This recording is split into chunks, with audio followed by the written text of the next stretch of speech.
Très chers fidèles internet de Aerotech TV officielle, la chaîne de référence. Bienvenue sur votre émission. Je suis là, votre humble servante Carmen Aladjo, la diva. Merci de la confiance, merci de la fidélité. Quand on est dans le baraquet, abonnez-vous massivement sur Aerotech TV. Beaucoup d'informations, il y a vrai, il y a source. Là, je dis bonjour à mon papa Jean Pouika, Béa, pourquoi pas Lévi, K2 Godé, Paris, bonjour à toi. Bonjour, il y a Elaka, papa na Artavine, des gros bisous à toi. Pourquoi pas Harry Loubo, il y a Harry Loubo, il y a bonjour, Lilo la plateau n'a un instant un beladino, monsieur Michel Mouya. Au bino n'a besoin de bientôt vous découvrir ce qui azana ni alingia, mais libino ni alingia lubanini. Oui, mais la nouvelle formation à politique, mais les politique qui télévisent à ma soeur, mon sous vous découvrir à tout à l'heure.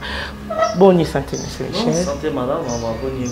Moi qui mets en Rouen Fambé, c'est pour sortir la bâtisse au Baibioté Baibayo. Ok, je suis vraiment na bandeko nyonso bazolanda ngai. Nga na benga mbona kombo ya Michel Mouya, président ya ONG Carrefour des jeunes congolais courageux. ONG Carrefour des jeunes congolais courageux. Et dit que banini? ONG? Non, non, juste savoir Carrefour familial des courageux. Ok, pourquoi tu es Carrefour des jeunes courageux? C'est parce que nous voyons même dans la Bible, même dans le parcours, il y a vu ça, aux courageux, donc on n'a pas si pour obtenir quelque chose dans la vie. Donc nous les autres concernant les courageux, on dit que ce peut te préférer que nous les Congolais plus tous les courageux. Même les tous les Bamboka nous tous les jamais Congolais qui sont naïf à la inambetu. Non, Congolais nous sommes bunda. On a dit na ONG na biso te préférer que tu sois courageux na suka pour epesa. Courage na makambo nyonso tozosala donc nde yango wana. Ok, on jango na nakamba kango ONG kamba mibongo na président national Michel Mouya ndiye wana ndeza tête oza boso na bino. Ok, avantage ya ONG ya ba courage za nini?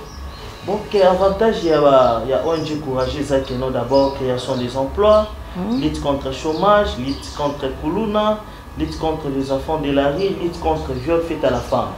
Donc, il y a des ambitions vraiment ONG Bimela pour aider ordre, pour aider quand même l'État congolais na biso na makamsu soyez bakate. Diangwana surtout le création des emplois parce que biso nyonso le vraiment volonté que tous à la directeur, normalement ba député, tous à la ministre, tous à la PDG. Mais allez-y comprendre. Non non ça la bilan. Non non ton mandat. Nana Bozalata Moulomol Matiti. Donc, on a trouvé que nos création des emplois, comment créer des emplois, des emplois, des sociétés, des emplois, des emplois, et puis, au total, ils sont sur la lutte contre Kuluna. Il y a des il y a des réalités, mais sous ces soldats de l'église, mais sous soldats de la société, rendement malade, mais sous soldats de l'influence à Baninga. Donc il y a trop de problèmes dans Katambo Canabiso. Raison pour laquelle ONG Carrefour des jeunes congolais courageux et hier, dans mon pépé, dans mon la comment qualité. Contre Biloko. Et ça déjà combien de temps, ONG? Ah, il ça déjà 4 ans. 4 ans déjà? 4 ans déjà. Waouh! Mais il y a 4 ans, tout le monde a pourquoi? Oui, effectivement, dans 4 ans, mon maman, ONG Belé, Toza, mon ambition.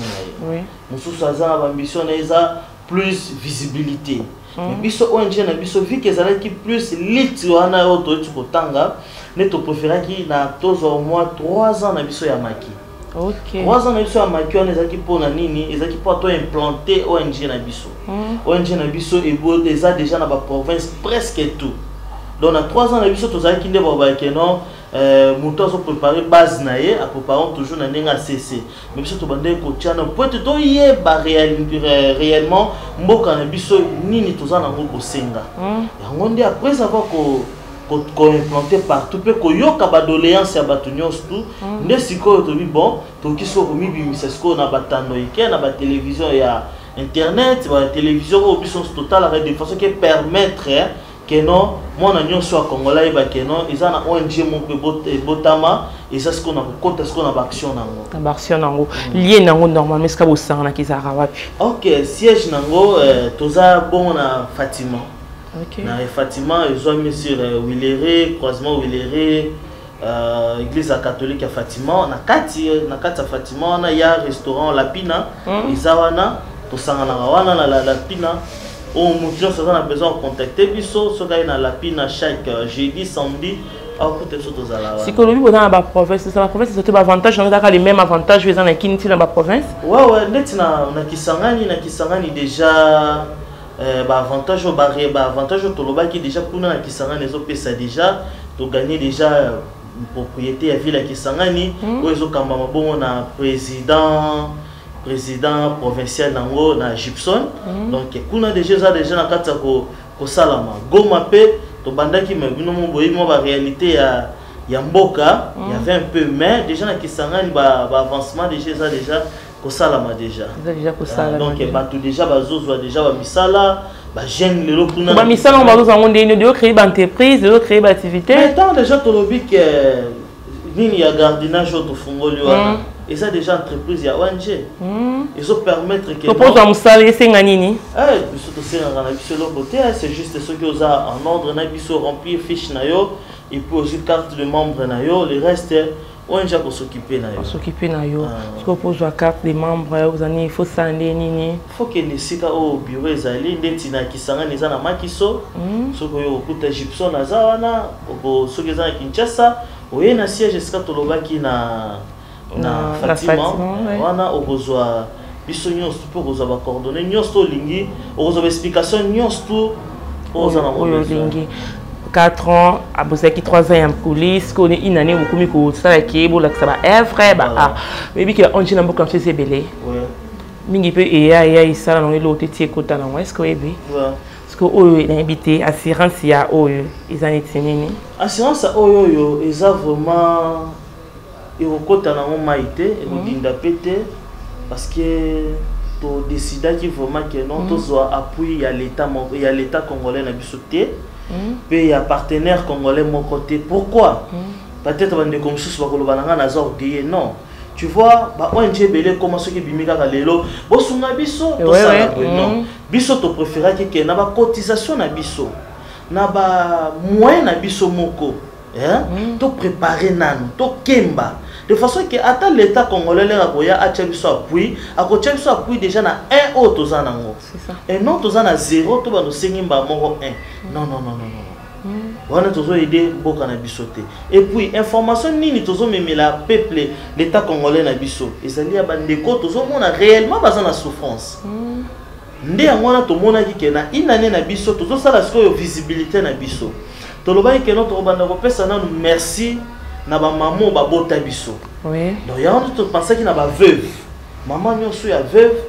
to kokita bisika nyonso ba kozala pour na ko kende ko pesa na merci pourquoi tozo pesa ba maman merci parce que ba mema sont 9 mois na libomo ne totala ki ke non na visibilité na biso qu'est-ce qu'on peut faire on doit d'abord commencer par que nous tala bango na moins plus rien au ONG azanango à remettre na bango et puis to kiti na ba orphelin les autres hommes na bande ko bela bayaka batala ka ba orphelin c'est pas ka ko ya ko tala bango il faut petoyer baka souci na bango za nini c'est ça souci na bango za la nini baza na orphelina wana bazokola mingi bazotanga pété je vois comment va papa qu'est-ce que l'état congolais na biso ki ko sala pona bango raison pour laquelle biso sikoto bi bon na inane na biso to moni sikoyo to banda ko visiter sikoyo bandeko na biso bayeba biso toza baya na bango bana na bango baleki na bango oyoyo to se préparer qui pendant 3 ans pour te toya pour visiter bango c'est qu'il y a 3 ans na moi préparer ma casse ya obo ya soutien non l'obité que na boy soutien na lingi vraiment toza pour la minute toza pour ça na ngote donc c'est cosa sur na oza na maman nazo kende ko bala exemple on kende ko bala mwasi na kolinga te ke na mwasi nazo kende ko bala na bandozo déjà les sungi ya ba ndeko na nga lobi mwasi na nga ki ko bêtiser ndeko na nga ko katela parce qu'il a contribué à qui na lingi ndeke l'état congolais est le premier partenaire il y a RDC na lingi l'état congolais a comprendre que non effectivement je dois appuyer ONG on a moni déjà un pas na bango mais que na banda mbala moko président Fachi talelanga likambo yo Maman Denise, en tout cas, là, vraiment, sincèrement, je suis désolé. Ah, on nous a désolé. Ok, si tu as un projet à Angers, tu as vu que départ, maman vive, il va être et ils en ont plus que ça la con. Ah, bon, nous sommes excusez, il y a maman veuve, nous sommes vraiment dans le mois de septembre. Okay. Pourquoi calendrier bouger qui m'a manqué, vu le déplacement président qui trotté, na qui n'a bouger, ceux qui calendrier bouger qui, et vous allez déjà dans le mois de septembre, des actions on a total à tout ça entre autres aux hommes, c'est pas nabino, on a communiqué date. Ok. Mais ils sont dans le mois de septembre, sauf que au ils sont dans le mois de août, ils ont marche de santé, et puis marche de santé, on a tout ça là vraiment dans bas standing. Il y a marche de santé. Marche de santé, on se fait ça pour Nanini. Bon, marche de santé d'abord, message n'est la marche de santé, on est d'abord thème n'est ne néglige pas ton frère ou bien ta soeur, quel que soit son état. Ok. Quel que soit son état, parce que le tout le monde a un bon cannabis, madame, au contredire, on a un bon cannabis, comme un bongo, ce que ça rend parfait dans les autres côtés.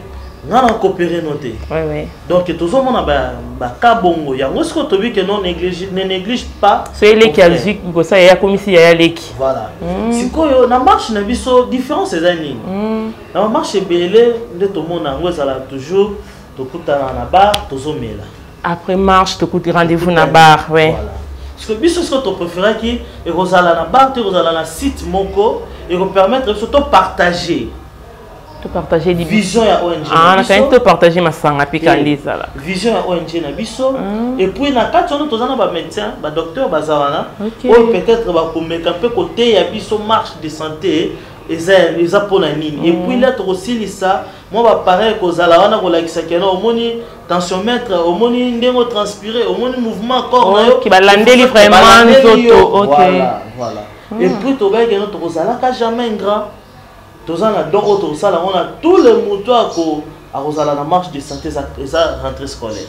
Ce marche de santé est gratuit ou bien pour les autres ou bien la participation? Non, pour les gratuit, tout est gratuit.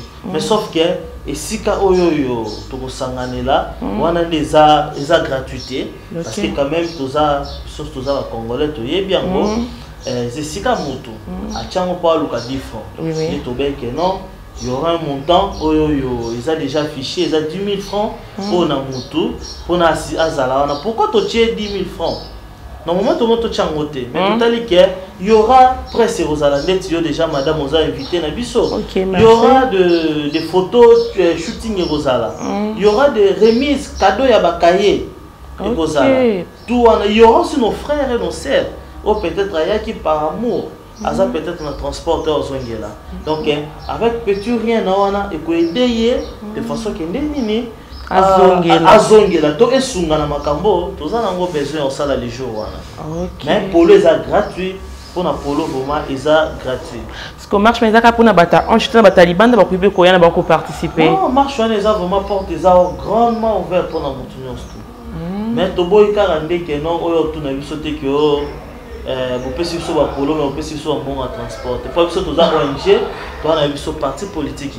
Ok. Bah, vous avez vous milité. Bon, vous n'allez jamais être égoïste. Ok. Peut-être abîmer qui 10 000 francs. Quand même, moi, ils ont gâté. Moi, et l'autre communauté, ils ont gâté parce qu'ils allaient journée, ils ont passé dans nos journées, on a besoin de ok, est-ce que pour un bateau, le message nous a lancé pour un bateau, on dit ça là, j'ai jeune ou non, tout ce qu'on a loyengé, bateau est battu, quoi, ça va on est signé, ni pour ça, ni pour boire quoi, rejoindre Bino. Ok, bah nous connaissons bateau landabiso, bien landabiso, là on a toujours jeune boulard à lobby. Futur et à lobby, ils ont biso ba jeune à l'élo. C'est ça. Ne faut pas tout tirer toujours dans la distraction. Il y a le bac, il y a ça, il y a Simba qui non. On doit plus que Talani Tokyo préparer l'avenir en Abisso. Pour NG Zawana, ils ont pour Nabino. Pour la grande porte, ils ont vraiment grandement ouvert pour la monture, ça à cause de la dessus. Tout le but est que là, tu veux créer un emploi, n'a pas ça qui vont partir. Tant qu'on veut qu'il créer un emploi, ils ont été que mon sous bandé, c'est toujours que nous n'avons pas bandundu, tout ça bilan non. Donc c'est-à-dire quoi? na ONG Nabiso, nous avons cette facilité-là.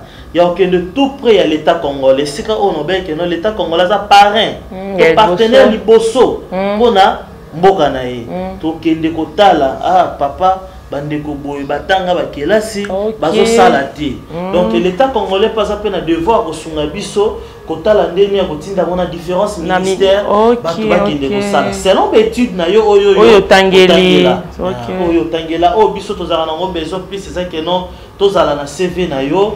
Oyo ko permettre cela tous ceux qui ko créer ou bien ko demander et permettre biso tous à la parce que aujourd'hui madame Namboka na biso to ko sanaté aujourd'hui pour ça ça les sous facilité oui il faut en support il faut en amoto ndeko ya régime Kabila te il faut à la ndeko ya régime Félix tandis que Mboka na biso ça bongoté bisonde mutu batuto comme c'est qu'un bongo raison pour laquelle tous on met un peu ko aider bandeko bazana ba difficulté wana comment ko sengela bango tout près ya chef de l'état OK il y a avantage qui en plus ça va on facilité au lieu qui c'est OK on va appeler aussi baba bilanga ba côté mboke ko timbola OK bilanga ezali ONG Carrefour de jeunes congolais courageux azamo organisé azana ba temps na ye o vraiment ya osala ba ah ok, c'est comprendre. Est-ce que le mot de la fin de ce balandi comme message va retenir en nini?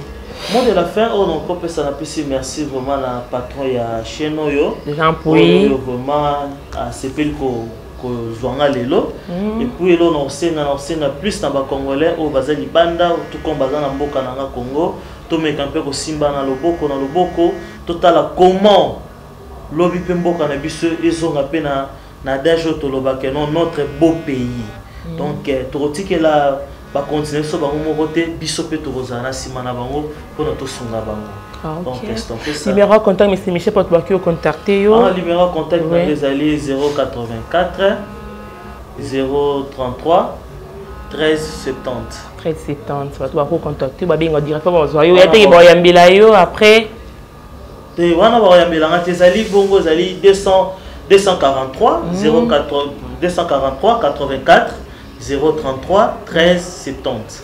Donc on a Ozunga Imoko président national. Président national. Qui va retenir marche le 24. Le 24 marche déjà dans 8h30. Départ à la gare centrale et puis tu vas chiter dans le magasin Kitambo. Des gars parti Kitambo.